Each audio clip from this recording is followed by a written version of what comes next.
హైదరాబాద్ లోనే the best gastroenterology hospital Ananya hospital Kukatpally. Appointment కై call చేయండి. కనిపించిన కుటుంబ సభ్యులను కాదనుకొని ప్రేమే గొప్పది, తన ప్రేమించిన వాడే సర్వస్వం అంటూ చాలామంది యువతులు నేటికి కూడా చేజెత్తులా తమ జీవితాలను అర్ధాంతరంగా ముగిస్తూ ఉన్నారు. ప్రస్తుతం మనం చూపించబోయే ఈ మనిష ఉదంతం కూడా ఇదే కోవలోకి వస్తుంది. ప్రేమ పేరుతో పెళ్లి చేసుకున్నవాడు అష్ట కష్టాల పాలు చేసి తీవ్ర ఇబ్బందులకు గురి చేసినా కూడా తన కుటుంబ సభ్యులకు ఏనాడు చెప్పుకోలేదు. మరోవైపు కుటుంబ సభ్యులకు ఎదిరించి పెళ్లి చేసుకున్న తాను కుటుంబ సభ్యులకు తన ముఖం చూయించుకోలేక తనలోనే తాను వేదన పడుతూ కట్టుకున్న వాడి హింసలు రోజు రోజుకి తారాస్థాయికి చేరుకోవడంతో ఇక జీవితమే చాలించాలనే ఉద్దేశంతో ఆత్మహత్యకు పాల్పడింది. ప్రస్తుతం మనీష సంబంధించిన అంత్యక్రియలు నిన్న బంధువుల అశ్రునయాల మధ్య తమ గ్రామం పూర్మలలో తీవ్ర విషాద వాతావరణంలో జరిగాయి. ప్రస్తుతం మనతో పాటు మనీష తల్లిదండ్రులు ఉన్నారు. వీళ్ళ ఫాదర్ అయితే ఆకుల మల్లయ్య గారు ఆర్ఎంపీగా చేస్తున్నారు, అలాగే తల్లి అంగన్వాడీగా పనిచేస్తున్నారు. వారిని కదిలిస్తే ఇక వారి బాధ మాత్రం వర్ణాతీతంగా ఉంది. వారితో మాట్లాడదాం. అసలు ఏం జరిగింది, మనీష ప్రేమ పెళ్ళి ఎప్పుడు చేసుకుంది, అసలు వీళ్ళు అడ్డుపడలేదా, వాళ్ళు నచ్చజెప్పలేదా, ఎనడైనా తన కట్టుకున్నవాడు పెడుతున్న హింసలను వీళ్ళపై ఏ రోజైనా చెప్పుకొని బాధపడిందా, వారి మాటలను తీసుకుందాం. నమస్తే మల్లయ్య గారు. అసలు ఎప్పుడు చేసుకుంది ప్రేమ వివాహం మీ కూతురు? 2024 ఫిబ్రవరి 14వ తారీఖున మాకు తెలియకుండానే చేసుకుంది. మేము కాలేజీలో చదువుకుంటుందని మేము అనుకుంటున్నాం, కానీ కాలేజీలో చదువుకుంటూ వాళ్ళు చేసుకున్నారు. అది మాకు తెలియకుండా మాకు ఇన్ఫర్మేషన్ చేస్తే మేము అప్పుడు పోలీస్ స్టేషన్ పోయి వాళ్ళను ఎంక్వైరీ చేసినాం. చేస్తే అప్పుడు మ్యారేజ్ చేసుకున్నాం అనేది మాకు అప్పుడు తెలిసిందే. మాకు అప్పటిదాకా కూడా ఏం తెలియదు. అంటే పోలీసులు చెప్తున్నారు, వాడు ఎవరైతే ప్రేమికుడు సంపత్ ఉన్నాడో, ఈమె పెళ్లి చేసుకున్నవాడు, వాడు చాలా వాడు ఒక ఉన్మాదమైన మనస్తత్వం అనేదని పోలీసులు చెప్తున్నారు. మీ కూతురు తను పడుతున్న ఇబ్బందులు ఏనాడైనా మీతో చెప్పే ప్రయత్నం చేసింది? అసలు ఎన్నడూ కూడా చేయలేదు. మేము మా పాప పడుతుందా మాకు బయటి వాళ్ళతో కొద్ది ఇన్ఫర్మేషన్ వస్తేనే మేము పోయి వాళ్ళని తెలుసుకున్న కూడా ఆమె ఎన్నడూ కూడా చెప్పలేదు. మేము మంచిగానే కలిసి ఉంటున్నాం, మంచిగా చూసుకుంటున్నాం అనేది చెప్పింది తప్ప ఇబ్బంది పెడుతుండో అనేది అలాంటిది ఏం చెప్పలేదు. ఒక పేరెంట్గా అంటే మీకు తన కూతురు బాగోగులు ఎలా ఉంది, ఏం సంగతో చూసుకోవడానికి అయితే ఒక ఉంటుంది, మీకు ఒక ఇంట్రెస్ట్ ఉంటుంది. అలా ఏమన్నా ప్రయత్నించారు ఎప్పుడైనా మీరు? చాలా ప్రయత్నించినాం. ఆమెకే ఇక ఆమె మమ్మల్ని కాదని వెళ్ళిపోయింది కదా. ఇప్పుడు ఆమె అన్ని విధాలా కూడా మమ్మల్ని ఇబ్బంది పెట్టిపోయింది. కానీ మమ్మల్ని వదిలిపెట్టిపోయింది కాబట్టి సరే ఆమె సంతోషంగా ఉన్నా కూడా మేము చాలా సంతోషపడదాం. కాకపోతే మధ్య కొన్ని వస్తున్నట్టున్నాయి, కానీ సమస్యలు మాకు డైరెక్ట్ అయితే చెప్పలేదు. అట్లా అంటే ఒక తల్లిగా మీకైనా చెప్పుకునేది అమ్మ, మీ కూతురు ఎప్పుడైనా పడుతున్న ఇబ్బందులు కానీ, సంపద అన్నట్టు వాడికి పెడుతున్న హింసలు కానీ, ఇంకా ఏదైనా మానసికంగా శారీరకంగా హింసిస్తున్నాడని తెలిసింది, ఎప్పుడైనా మీకు తల్లిగా మీకైనా చెప్పుకునే ప్రయత్నం చేసింది? లేదండి, మాకు కూడా ఏ రోజు చెప్పలేదు. ఎన్నోసార్లు అడిగినాం. నాకు చెప్పకపోతే వేరే వాళ్ళకి ఫ్రెండ్స్ ద్వారా ఎవరైనా చెప్పుద్దేమో అని చాలాసార్లు వేరే వాళ్ళతో కూడా ప్రయత్నం చేసిన.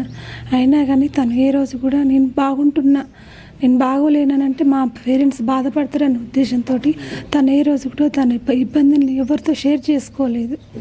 అలా ఒక్కరికి షేర్ చేసుకున్న ఈరోజు నా కూతుర్ని ఈ పరిస్థితిలో చూడకపోదును. గొర్రె కషాయాన్ని నమ్మినట్టు అలా నమ్మింది. సిన్సియర్గా ప్రేమించి నా కూతురు నాకు దూరం అయింది. నా కూతురు ఎలాంటి శిక్షలు అనుభవించిందో, మానసికంగా శారీరకంగా ఎన్ని ఇబ్బందులు పడిందో అంతకన్నా ఎక్కువ పడాలి. జీవితంలో బయటికి రాకూడదు. నేనెట్లా నా కూతురు దూరమైనా తను కూడా వాడు కూడా ప్రపంచానికి దూరం కావాలంతే. ఈ లోకంలో బయటికి ప్రపంచం వాడు చూడకూడదు. ఇక కోరుకున్నది అదొకటి. అంటే ఒక తల్లిగా మీరు ఇప్పుడు సమాజంలో చాలామంది యువతులు ఇలానే మోసపోతున్నారు, వాళ్ళకంతా ఏం సలహా ఇస్తారు? మీరు ప్రత్యక్షంగా ఆ బాధ అనుభవించారు, మీరు వాళ్ళకి ఏం సలహా ఇస్తారు? ఇప్పటికైనా ఎవరైనా ఏ కూతురైనా తల్లిదండ్రులు మోసుకుని తల్లిదండ్రులు చెప్పిన మాట వినాలని కోరుకుంటున్నానండి. ఎంతసేపటికైనా ఒక ఫ్రెండ్లీగా తల్లిదండ్రుల తర్వాతనే ఎవరినైనా నమ్మాలని కోరుకుంటున్నాను. బయట వాళ్ళని నమ్మి మోసపోవద్దని, ఎంతసేపటికి తల్లిదండ్రుల మాట వింటేనే పిల్లలు బాగుపడతారని అనుకుంటున్నాను.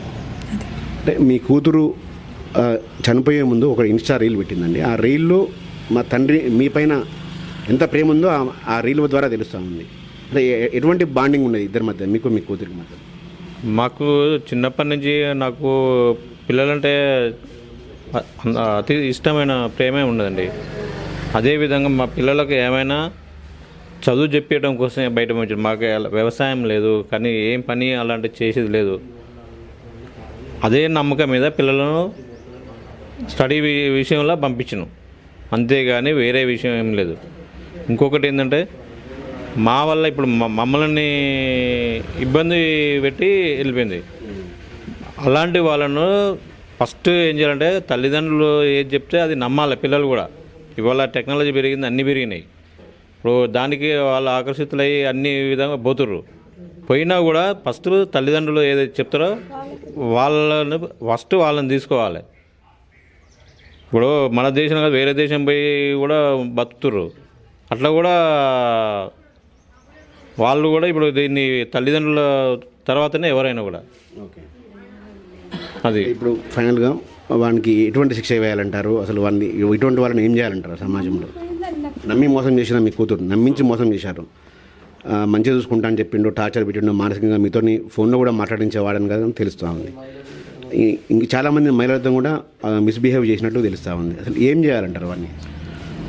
ఇప్పుడు ఫస్ట్ ముందట పిల్లలు చదువుకునే పిల్లలు ఫస్ట్ ఇలాంటి మోసాలకు కానీ ఇలాంటి మాటలకు కానీ ఫస్ట్ వాళ్ళని నమ్మకూడదు. ఇలాంటి వాళ్ళను నమ్మకూడదు. ఇప్పుడు మేము అనేది వాళ్ళ తల్లిదండ్రులను ఇబ్బంది పెట్టకూడదు. మాకు జరిగినటువంటి అన్యాయానికి మిగతా పిల్లలు కూడా జరగకూడదు. వాళ్ళ తండ్రులకు చెప్పేది అదే, పిల్లలకు కూడా చెప్పేది కూడా మేము అదే. ఇలాంటి వాళ్ళని నమ్మకూడదు.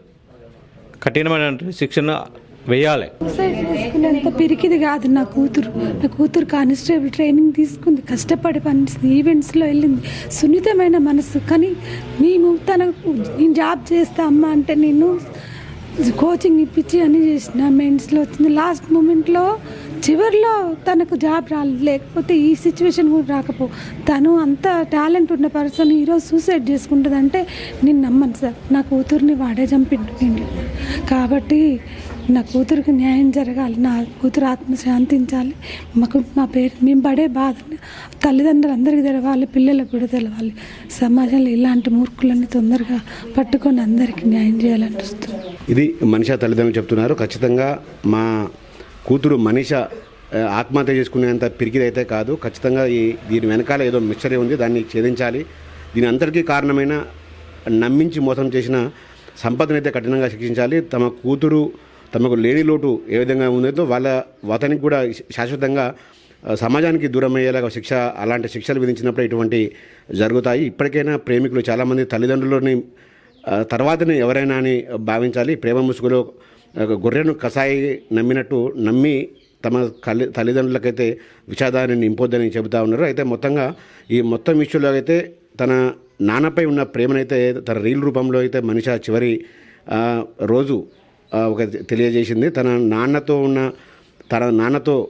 గడిపిన క్షణాలను, నాన్నతో ఒకసారి మాట్లాడాలని ఉందని కూడా తన ఆశనైతే కోరికను ఇన్స్టా రూపంలో పెట్టింది. కానీ వీళ్ళకైతే ఫోన్ చేయలేకపోయింది. తాను నమ్మినవాడు మోసం చేశాడు, ఇక మా కుటుంబ సభ్యులను ఎదిరించి నేను వారితో వెళ్ళిపోయాను, సో వాళ్ళకు నా ముఖం చూయించుకోవాలని లోపల కుమిలిపోతూ తనలో తానే మానసికంగా తీవ్రంగా మనోవేదనకు గురైన పరిస్థితి నేపథ్యంలోనే ఈ ఉదంతం అయితే చోటు చేసుకుంది. మొత్తానికైతే ఈ మనీషా ఉదంతం అయితే చాలామంది ప్రేమ పేరుతో ఆకతాయిలకు వలలో పడుతున్న చాలామంది అమ్మాయిలకైతే ఒక మనీషా ఉదంతం అయితే ఒక గుణపాఠంగా చెప్పుకోవచ్చు. సో వాళ్ళ తల్లిదండ్రులు కూడా మనీషా తల్లిదండ్రులు కూడా కోరుతున్నారు, తల్లిదండ్రులను తప్ప ఇంకెవరిని నమ్మొద్దని కూడా వీళ్ళంతా వేడుకుంటున్నారు.